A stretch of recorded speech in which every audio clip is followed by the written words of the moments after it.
Bonjour et bienvenue sur Automoto pour l'essai de la Zero Motorcycles SR. Une moto 100% électrique fabriquée en Californie avec des performances et une autonomie exceptionnelles. Nous disposons d'un modèle haut de gamme dont la batterie offre une capacité de 12,5 kWh.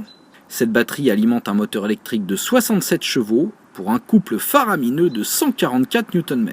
La transmission s'effectue directement à la roue arrière via une courroie en carbone. Pour contenir son poids à 188 kg, la Zero exploite un châssis entièrement en aluminium. Le grand disque de frein avant de 320 mm est couplé à un ABS développé par Bosch. Et la fourche Showa de 41 mm est réglable en compression, en détente et en précontinte. L'amortisseur arrière Showa de 40 mm est lui aussi entièrement ajustable. Cette version SR profite aussi de pneus sportifs Pirelli Diablo Rosso 2. L'absence de réservoir libère un rangement pratique pour mettre une rallonge par exemple, mais il est aussi possible d'installer une batterie complémentaire amovible de 2,8 kWh facturée 2400 €. L'instrumentation digitale très lisible permet de bien voir l'autonomie et la température de la batterie, et il est possible d'opter pour 3 modes de conduite, Eco, Custom ou Sport. La Zero dispose aussi d'une application spécifique qui offre davantage d'informations et permet même de modifier de nombreux paramètres comme la réactivité de l'accélérateur ou la force du frein moteur. On s'installe sur la moto qui est assez basse et on démarre en silence. Comme sur un vélo, c'est magique. Et tout de suite on se rend compte que la position est quand même très sportive. On appuie sur les avant-bras.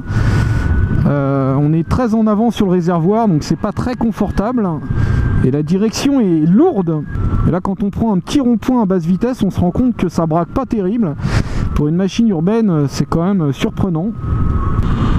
Allez, on entre sur une voie rapide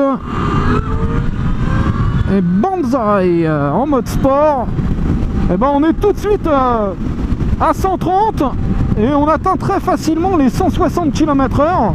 Et on a des reprises vraiment canon qui permettent de s'insérer, de doubler très facilement. Ça marche vraiment comme une 600 et c'est stable, rassurant. Donc sur petite route, on apprécie vraiment la qualité des suspensions. Ça tape pas, ça trépide pas, la machine reste vraiment très stable et relativement confortable. C'est juste la selle qui reste vraiment très ferme. Et là je vais taper les freins et ça freine très très fort avec l'ABS qui se déclenche un petit peu vite mais au moins qui fonctionne bien. La seule chose c'est que vraiment le frein arrière ne sert pas à grand chose, c'est juste un stabilisateur.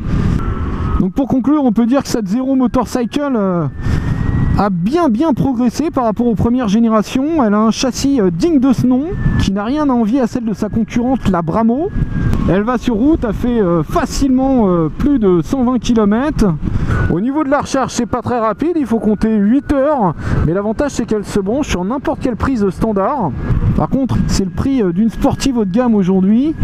Et il n'y a aucune aide de l'État, aucun bonus écologique pour les motos de cette catégorie. Et ça, c'est vraiment très dommage. Allez, à bientôt sur Automoto.